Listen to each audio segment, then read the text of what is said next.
Going Bucksdale.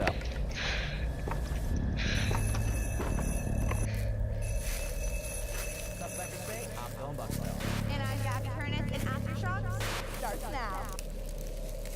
What's up, Cypress Bay? I'm Tomas Kilakeo. And I'm Josie Clancy, and Aftershock Starts now. What's up, Cypress Bay? I'm Dylan Bucksdale. And I'm Josie Clancy. And Aftershock starts now. Coming up on this week's episode of Aftershock, Alyssa gives us a rundown on the government shutdown. And Ethan catches us up on all things Lightning Athletics. What's up, Cypress Bay? I'm Nick Ramos. And I'm Tati Del Carpio. And Aftershock starts now.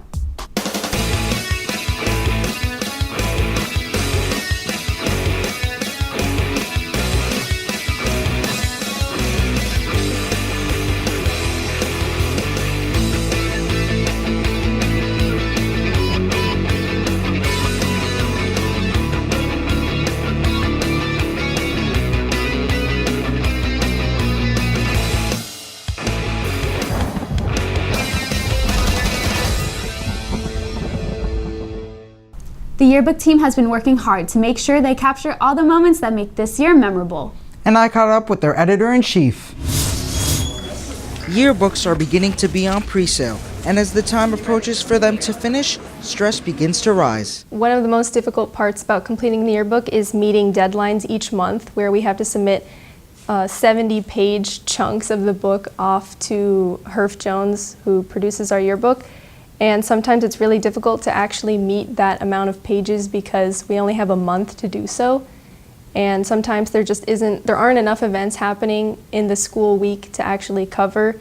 So I would say that's one of the biggest challenges. Each editor and each staffer may have their own responsibilities, such as taking pictures or conducting interviews for copies, but I'm kind of the one that brings it all together and stitches it all together so that way it's ready for deadline. Sophia hopes to leave behind a legacy. When staffers and editors look back, I was kind of the one that showed them the ropes and made sure that they could continue yearbook in their future years. And I know that when I graduate, the Cypress Bay yearbook will be in good hands. With the year over halfway done, Yearbook hopes to finish off strong and make this year memorable. Nick Ramos, CB TV.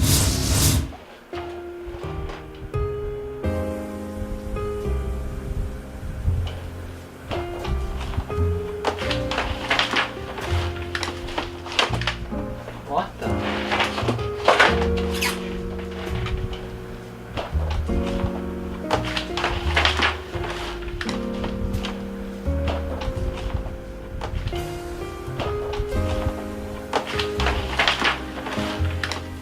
Hey, do you guys know where my car keys are? Well, I don't know. Maybe if your room weren't so messy, you'd be able to find them. I know.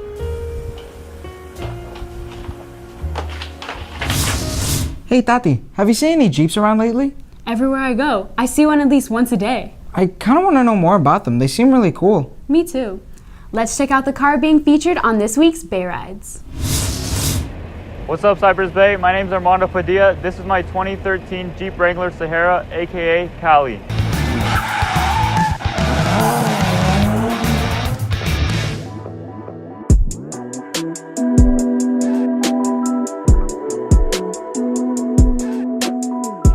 Under this hood, I have a 3.6 liter V6. I also have a Power Flow cool air intake that adds about 30 horsepower to my car, making it a total of 310 horsepower. On my car, I have 3 sets of lights. I have fog lights, windshield lights, and backlights. I also installed a steel front bumper on my car, which has an XRC winnow hook. In the back of my car, I installed a steel bumper with 3 hooks on it, a cover for my back tire with the star on it, brake light cages, and an aftermarket exhaust.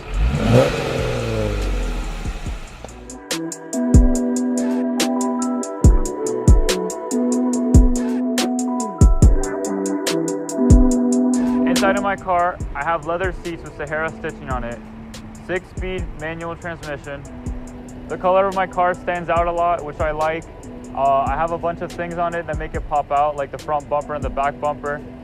It's manual, and I love driving manual. So yeah, I really do love Cali, my car.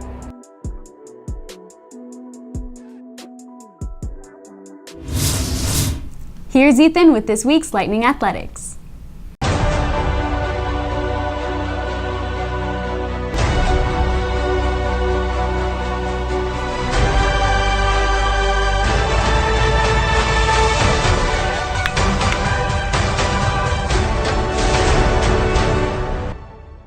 Cypress Bay Athletics are back, and I could not be happier about it. The girls' varsity basketball team took on their arch rival, the Western Wildcats, on January 10th, and Josie was there with all the action. On Thursday, January 10th, the Lightning girls basketball team faced off against the Western Wildcats in a huge rivalry game. After losing to the Wildcats by 19 points earlier in the season, the Lightning were hoping to strike with revenge. The Lightning came out of the gate strong in the first quarter, with sophomore Jada Haywood completely denying a shot by the Wildcats and following it up with a layup to score the first points of the game. This play ignited the Lightning's offense and defense. And despite the Wildcats' best efforts, the Lightning ended up on top at the end of the first with a score of 9-8.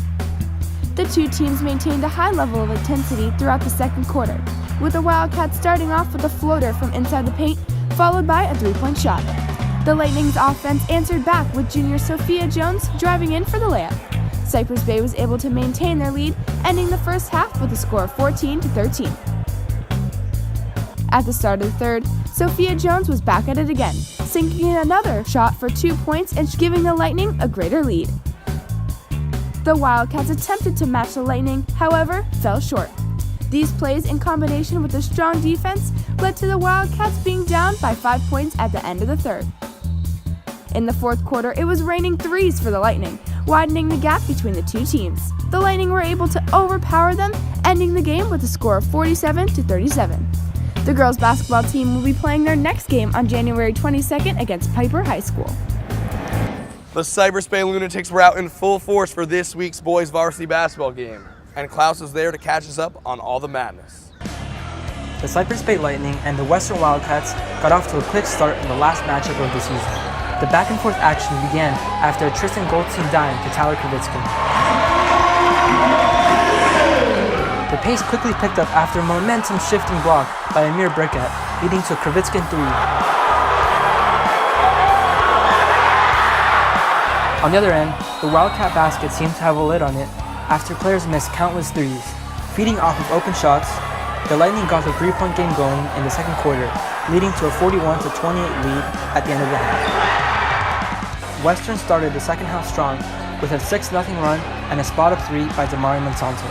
Even with Western taking back the lead, Cypress Bay was able to bounce back and end the third with a 52-47 lead. The eventful fourth quarter came down to a missed Wildcat game-tying free throw, allowing Tyler Kravitsky to push the lead to three. A breakaway layup by Amir Brickett iced a 66-63 victory for the Lightning. Barcelona and Real Madrid are great and all, but the Cypress Bay soccer talent is simply unmatched.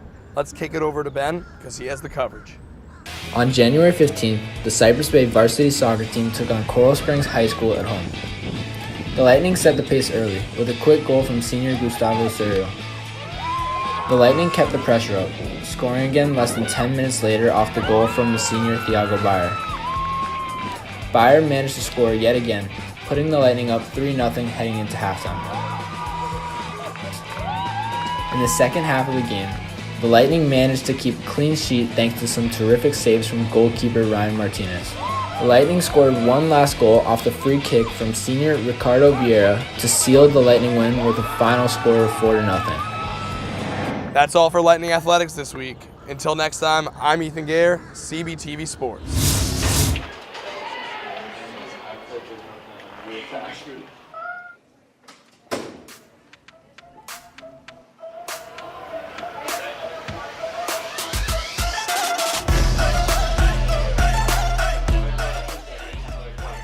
Smells like wires in here.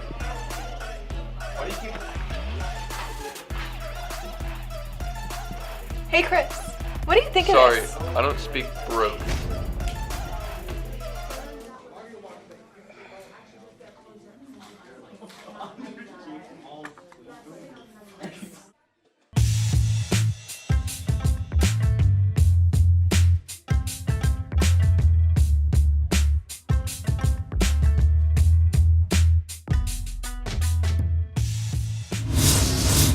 Do you want to design this year's graduation program? The program should be 9 by 18 inches with a wraparound continuous design. Submissions are due January 31st to this email. The U.S. government has been shut down for over 3 weeks, making this the longest government shutdown in history. And Alyssa helped us learn a little more about it. Just as 2018 grew to a close, the United States started a partial government shutdown on December 22nd. While numerous shutdowns have happened in the past, this shutdown has become the longest shutdown in U.S. history. So the definition of a government shutdown is when the government runs out of funds to continue its normal operations, its day-to-day operations. The government is not funded, therefore it is not able to operate.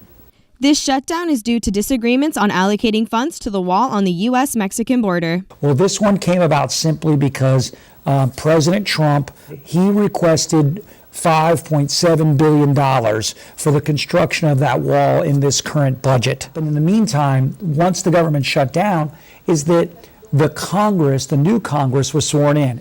So that sort of heightened the tensions around the shutdown.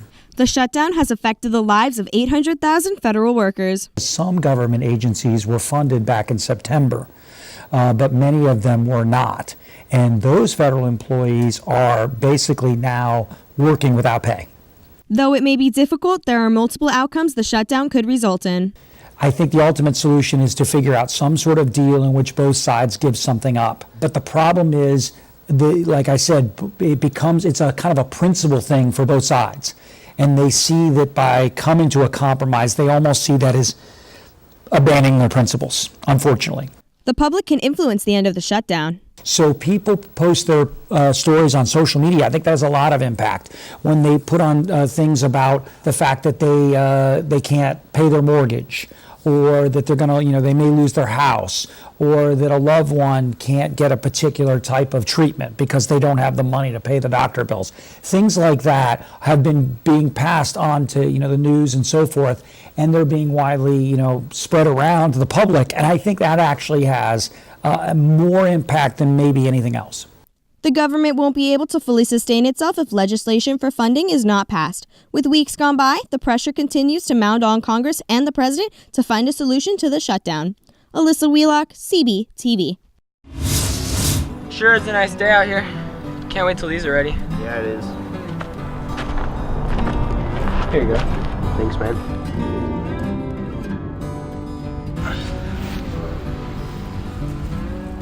Hey, give this a try. Wait, what? I don't even know what this is. Dude, just take it already. Come on.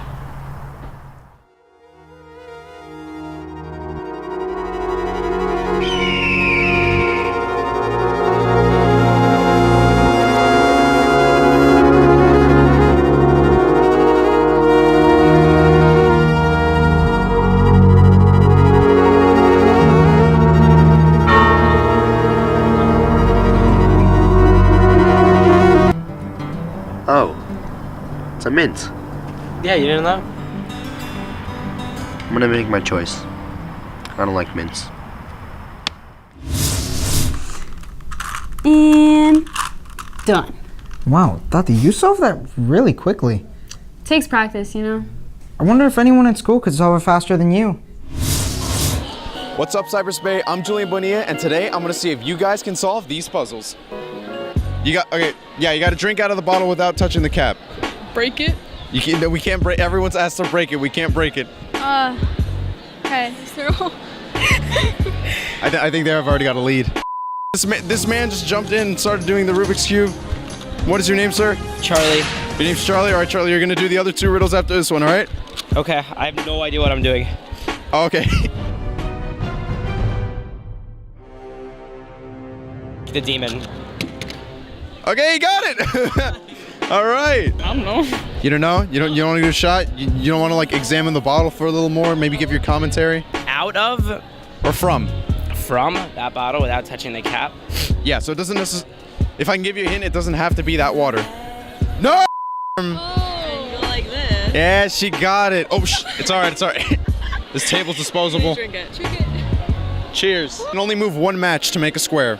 You gotta make a square. One match to make a square. Or, sorry, one Q-tip. To make a square. To make a square. You can put it anywhere. Is it just like a square, like look, there's a little square there. Yeah, you're warm. No? All right, let me show you. So what you do is you take this top one and you move it up, and then, well, yeah, right there, you have a square. Seems to me like you guys are a pretty smart batch. Julian Bonilla, CBTV. That's all for this week's episode of Aftershock. If you want to watch previous episodes, visit us at cypressbaytv.com. And while you're at it, follow us on Twitter at Cypress Bay CBTV. I'm Nick Ramos. And I'm Tati Del Carpio. Thanks for watching.